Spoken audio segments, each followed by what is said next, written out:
Sejak bahasan tentang limiting belief diunggah 2 minggu lalu, cukup banyak interaksi terjadi dari para follower saya di sosial media yang meminta saya untuk meneruskan bahasan tentang limiting belief ini. Cukup bisa dimaklumi karena ada banyak orang di luar sana yang menyadari bahwa mereka seharusnya bisa dan layak mewujudkan berbagai pencapaian yang lebih baik, namun mereka juga sadar bahwa ada berbagai batasan yang mengunci potensi mereka sehingga mereka berada di level yang itu-itu saja. Hal inilah yang di episode kemarin kita bahas sebagai limiting belief.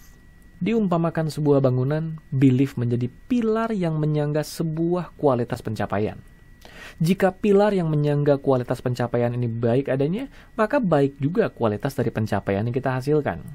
Namun, jika kualitas dari pilar ini bermasalah, maka sudah pasti kualitas pencapaian yang dihasilkannya pun bermasalah. Faktor apa saja yang menjadi pilar-pilar keyakinan yang menyangga kualitas pencapaian ini dan apa hubungannya dengan limiting belief? Simak ulasannya di Life Restoration serial video kali ini.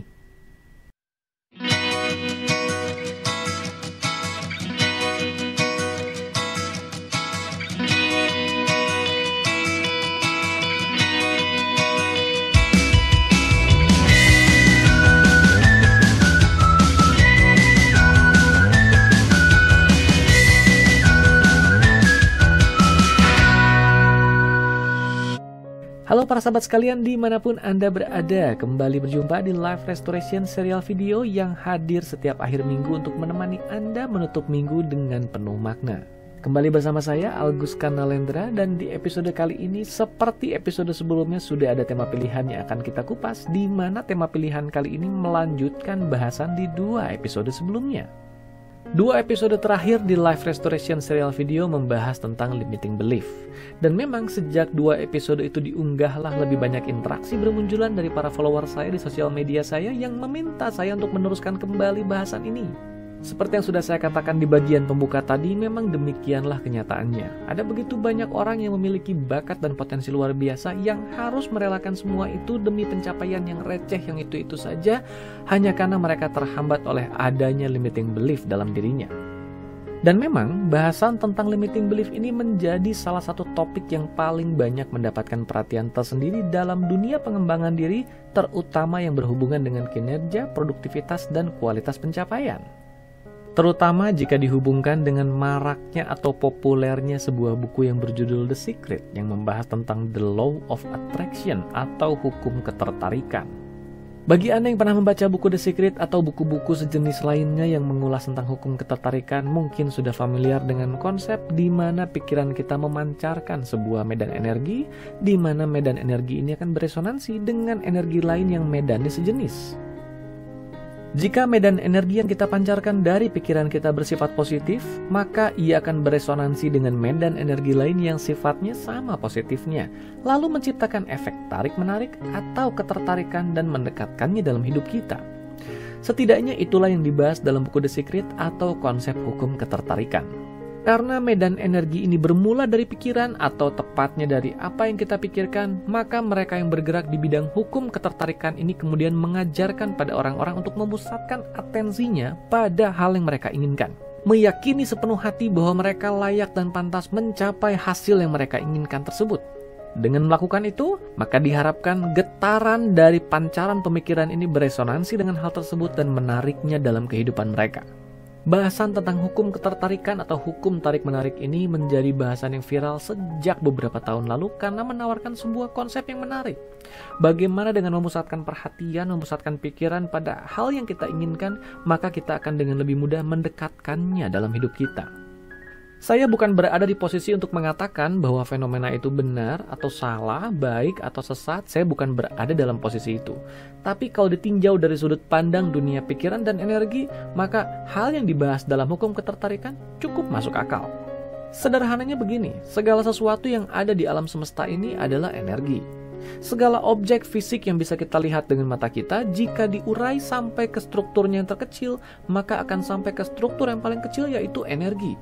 Begitu juga tubuh fisik kita, diri kita yang bisa dilihat dan diraba secara fisik ini jika diurai akan sampai ke strukturnya yang terkecil, yaitu energi. Energi bertemu energi akan menghasilkan dampak resonansi tertentu. Energi yang frekuensinya sejenis akan lebih mudah beresonansi dan terhubung satu sama lain. Hal inilah yang dibahas di dalam hukum ketertarikan. Bagaimana kita menyelaraskan medan energi kita melalui pikiran kita agar bisa sejalan frekuensinya dengan medan energi dari hal-hal yang kita harapkan. Sehingga terjadilah fenomena tarik-menarik dan hal itu kita hadirkan dalam hidup kita. Dalam konsep hukum ketertarikan, semakin spesifik dan semakin kuat medan energi yang kita pancarkan beresonansi dengan hal yang kita harapkan, maka semakin mudah efek ketertarikan terjadi dan semakin mudah hal tersebut kita tarik dalam hidup kita. Jika kita hubungkan dengan bahasan kita di episode kali ini, maka tentu Anda sudah bisa mengira-ngira di mana letak keterhubungannya. Ya, limiting belief menjadi salah satu hal yang menyabotase kualitas hukum ketertarikan yang kita pancarkan dalam hidup kita. Ingat, semakin spesifik dan semakin kuat hal yang kita pancarkan, maka semakin besar medan energinya beresonansi dengan hal yang kita harapkan. Tapi bagaimana jika ada keraguan di dalamnya? Maka bukankah kualitas dari intensitas pemikirannya pun berkurang? Begitu juga medan energi yang dipancarkannya pun pasti berkurang. Tapi itu kalau dilihat dari sudut pandang hukum ketertarikan. Tidak semua orang suka dan nyaman dengan hukum ketertarikan dengan alasannya masing-masing. Maka ada baiknya kalau kita juga mengulas bagaimana hubungan dari limiting belief ini dengan sabotase potensi diri. Terlepas dari sudut pandang soal hukum ketertarikan, karena ada juga beberapa orang yang tadi saya katakan tidak suka dan tidak nyaman dengan hukum ketertarikan ini, limiting belief masih memiliki hubungan yang erat dengan sabotase potensi diri yang berhubungan dengan faktor psikologis. Kita tentu menyadari bahwa untuk bisa mencapai hal yang kita harapkan dengan efektif diperlukan yang namanya upaya. Upaya ini kita bagi menjadi dua, yaitu upaya fisik dan upaya psikis atau psikologis. Secara fisik, kita bekerja secara nyata melakukan tindakan-tindakan yang diperlukan untuk bisa mewujudkan hal yang kita harapkan. Secara psikis, kita memerlukan sikap mental. Kita memerlukan keyakinan yang ideal yang bisa mendukung pelaksanaan aktivitas fisik tersebut secara ideal. Disinilah limiting belief menyabotase upaya psikis kita yang kemudian berdampak pada upaya fisik kita, sehingga tenaga yang kita kerahkan untuk bisa mencapai hal yang kita wujudkan menjadi tergembosi dari dalam. Anda bebas untuk memilih, ingin meyakini yang berhubungan dengan konsep hukum ketertarikan atau yang berhubungan dengan konsep optimasi potensi diri. Yang manapun tidak jadi masalah, karena pada akhirnya tetap saja keduanya akan berhubungan dengan belief atau keyakinan atau faktor psikis. Ngomong-ngomong, bahkan kalau Anda mau memilih untuk meyakini keduanya pun sah-sah saja. Yang penting yang Anda yakini membawa manfaat bagi diri Anda dan bisa membantu Anda untuk menata kualitas pencapaian yang lebih baik lagi pada akhirnya. Karena limiting belief berhubungan dengan sabotase pencapaian, entah dilihat dari sudut pandang hukum ketertarikan ataupun optimasi potensi diri, maka saatnya kita mengulas apa saja jenis limiting belief yang bisa menghambat kita di dalam mewujudkan kualitas pencapaian yang lebih baik ini. Baik itu dilihat dari sudut pandang hukum ketertarikan ataupun optimasi potensi diri, ada kesamaan di antara keduanya, yaitu belief menjadi sebuah pilar yang menopang kualitas pencapaian. Jika pilarnya bagus dan berkualitas, maka bagus juga jenis pencapaian yang ditopang oleh pilar-pilar ini. Tapi jika pilarnya bermasalah, maka sudah pasti jenis pencapaian yang ditopangnya pun ikut bermasalah. Nah, ada pilar apa saja yang menopang kualitas pencapaian ini yang jika ia bermasalah, maka ia kita kategorikan sebagai limiting belief. Dalam praktek profesional yang saya jalankan, saya membagi pilar ini menjadi 4, yaitu pilar keyakinan akan hasil, pilar keyakinan atas proses, pilar keyakinan akan keahlian, dan pilar keyakinan akan kelayakan diri. Seperti apa? Mari kita mulai mengulasnya.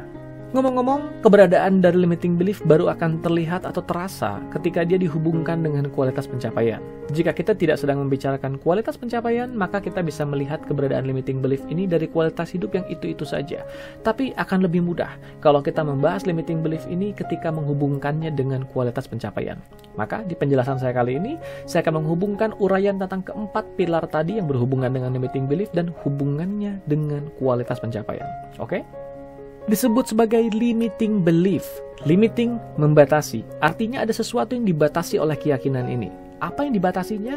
Ruang gerak, potensi diri. Ada sesuatu yang dibatasi dalam diri kita yang membuat kita tidak bisa bergerak secara optimal untuk mewujudkan hasil yang kita harapkan.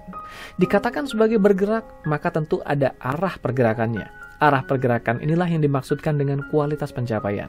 Itulah kenapa lebih mudah membahas fenomena limiting belief ketika kita menghubungkannya dengan kualitas pencapaian yang sulit untuk diwujudkan karena adanya keberadaan dari limiting belief ini. Kita mulai membahas pilar keyakinan dan hubungannya dengan limiting belief, dimulai dari pilar keyakinan yang pertama dan juga limiting belief yang pertama, yaitu limiting belief yang berhubungan dengan hasil. Bagaimana limiting belief bisa berhubungan dengan hasil? Contoh dari fenomena ini ada pada orang-orang yang menetapkan sebuah target pencapaian, tapi ada rasa keraguan atau rasa ketakutan tersembunyi dalam diri mereka kalau nanti sudah mencapai hal tersebut, maka ditakutkan ada hal buruk akan terjadi pada diri mereka. Misalnya saja dialami oleh mereka yang menginginkan peningkatan kondisi keuangan, sebut saja punya uang yang lebih banyak. Tapi di dalam hatinya ada sebuah keraguan dan ketakutan, nanti kalau sudah punya banyak uang akan ada masalah dalam hidup mereka. Misalnya, mengundang orang jahat, atau nanti malah jadi orang sombong kalau sudah punya banyak uang, atau bahkan mungkin saja ada keyakinan yang berbunyi akar dari segala kejahatan adalah cinta uang. Jadi kalau nanti sudah punya banyak uang, takutnya jadi orang jahat. Atau dalam contoh lain, seseorang yang menginginkan peningkatan karir yang lebih bagus dalam pekerjaannya.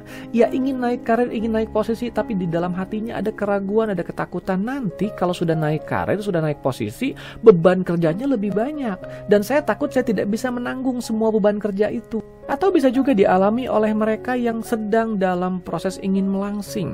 Di satu sisi secara sadar mereka ingin melangsing, tapi secara tidak sadar ada keraguan, ada ketakutan dalam dirinya nanti kalau sudah langsing, takutnya mengundang orang-orang yang mencari mereka hanya karena bentuk tubuhnya. Kenapa tadi saya katakan secara sadar dan secara tidak sadar? Karena kualitas pencapaian menjadi sebuah target yang kita tetapkan untuk bisa kita capai secara sadar. Tetapi limiting belief tersimpan di pikiran bawah sadar. Sehingga berbagai hal yang saya sebutkan tadi seringkali juga tidak disadari oleh orang yang bersangkutan karena mereka tidak sadar dengan isi dari pikiran bawah sadarnya. Yang terjadi adalah sebuah sabotase yang tidak bisa mereka pahami. Secara sadar mereka menetapkan sebuah target pencapaian, tapi secara bawah sadar limiting belief yang takut pada kualitas pencapaian tadi justru menyabotase kinerja mereka. Berikutnya yang kedua, yaitu limiting belief atas proses. Jika pada limiting belief atas pencapaian, ada rasa takut dalam diri kita kalau sudah mencapai hal yang kita inginkan, maka sesuatu yang buruk bisa terjadi. Di dalam limiting belief atas proses untuk mencapai hal yang kita inginkan saja sudah tidak kita sukai karena kita anggap bertentangan dengan nilai-nilai atau keyakinan yang pernah kita anut. Misalnya yang dialami oleh para klien saya yang bergerak di bidang penjualan. Di satu sisi mereka ingin mewujudkan target pencapaian yang mereka rasa ideal, tapi di sisi lain ada sebuah keraguan dalam diri mereka karena mereka merasa penjualan adalah profesi yang sebetulnya tidak mereka sukai. Menjual adalah sebuah aktivitas meminta-minta atau memelas-melas. Itu bunyi limiting belief yang berbunyi dalam diri mereka, sehingga satu sisi mereka tahu mencapai target adalah hal yang bagus, hal yang penting, tapi proses untuk mencapainya ini yang mereka tidak sukai. Berprofesi sebagai tenaga penjual, tapi justru memiliki limiting belief terhadap profesi penjualan itu sendiri. Terdengar aneh? Dalam dunia pikiran, hal ini tidaklah aneh. Seperti yang sudah saya katakan tadi, limiting belief tersimpan di pikiran bawah sadar. Sehingga bisa jadi di dalam pengalaman tumbuh kembang seseorang, ketika kecil atau ketika remaja, ia mengadaptasi sebuah informasi yang membuatnya meyakini bahwa profesi penjualan adalah profesi yang tidak terlalu bagus atau profesi yang dikonotasikan negatif di dalam bawah sadarnya. Di kemudian hari ketika dewasa ia memutuskan masuk ke profesi penjualan, ternyata limiting belief lama yang terbentuk dalam dirinya itu kemudian merintanginya menjadi sebuah sabotase yang membuatnya tidak bisa menjalankan profesinya dengan baik karena limiting belief itu membuatnya meyakini atau menganggap profesinya adalah profesi yang tidak terlalu baik dan menyiksa jika dijalani. Limiting belief atas proses bisa terjadi pada bidang apapun, bukan hanya pada bidang penjualan. Esensinya yaitu sama. Seseorang yang menekuni satu bidang tertentu dan ingin mewujudkan kualitas pencapaian spesifik di bidang itu yang ia rasa penting. Tetapi ada aktivitas di bidang yang dijalaninya itu yang membuatnya tidak suka, tidak nyaman, dan bahkan membuatnya merasa tersiksa. Pilar yang ketiga yaitu limiting belief yang berhubungan dengan keahlian. Yang satu ini berhubungan dengan cara pandang kita atau keyakinan kita terhadap tingkat keahlian yang kita miliki, bukan pada keahlian yang sebenarnya. Kenapa dikatakan bukan pada keahlian yang sebenarnya? Karena permasalahan pada keahlian yang sebenarnya bukanlah permasalahan limiting belief. Ini menjadi sebuah permasalahan teknis karena memang yang bersangkutan tidak punya keahlian itu. Permasalahan limiting belief pada keahlian terjadi ketika seseorang dianggap punya keahlian yang cukup, bahkan bisa dikategorikan bagus, tapi ternyata ia sendiri yang meragukan tingkat keahliannya. Ia merasa tingkat keahliannya tidak sebagus orang lain atau tidak cukup untuk bisa membantunya mewujudkan hasil ideal yang ia harapkan. Limiting belief yang ketiga yang berhubungan dengan keahlian meskipun tidak selalu tapi cukup sering terhubung dengan limiting belief yang keempat, yaitu yang berhubungan dengan kelayakan diri. Nah, kalau begitu, sudah waktunya kita membahas limiting belief yang keempat, yaitu limiting belief yang berhubungan dengan kelayakan diri. Tapi tunggu dulu, justru limiting belief yang satu ini sudah saya bahas di video sebelumnya minggu lalu. Silahkan Anda kunjungi video sebelumnya yang sudah saya unggah yang membahas tentang konsep diri. Ya, konsep diri adalah keyakinan yang berhubungan dengan kelayakan diri atau cara pandang kita atas kelayakan diri kita sendiri. Limiting belief yang berhubungan dengan kelayakan diri menjadikan orang yang memilikinya merasa ia tidak layak untuk mewujudkan kualitas pencapaian yang ia inginkan. Mungkin saja ia sudah memiliki keyakinan yang positif atas hasil akhir yang ia harapkan. Artinya, tidak ada limiting belief yang berhubungan dengan poin pertama atau pilar atas hasil. Bisa saja ia juga menjalani sesuatu yang ia sukai, yang ia cintai dan nikmati prosesnya, sehingga tidak ada limiting belief yang berhubungan dengan proses. Dan mungkin saja ia pun juga memiliki keyakinan yang positif atas keahliannya. Artinya tidak ada limiting belief yang berhubungan dengan keahlian. Tapi bisa jadi ia justru memiliki limiting belief yang berhubungan dengan kelayakan dirinya atau konsep dirinya bermasalah. Jika ini terjadi, maka segala keyakinan positif yang ada di 3 pilar sebelumnya akan menjadi porak-poranda. Hal ini karena limiting belief yang berhubungan dengan konsep diri atau kelayakan diri menjadi limiting belief yang paling fatal. Kenapa limiting belief yang berhubungan dengan kelayakan diri atau konsep diri menjadi limiting belief yang paling fatal? Hal ini karena seseorang bisa saja memiliki keyakinan yang positif atas berbagai hal di luar dirinya, atas hasil, atas proses, sebagaimana ada pada pilar ke-1 dan pilar kedua. Tapi selama ia memandang dirinya secara negatif, maka ia akan terus meyakini dirinya tidak layak untuk mencapai segala hal-hal yang positif tersebut.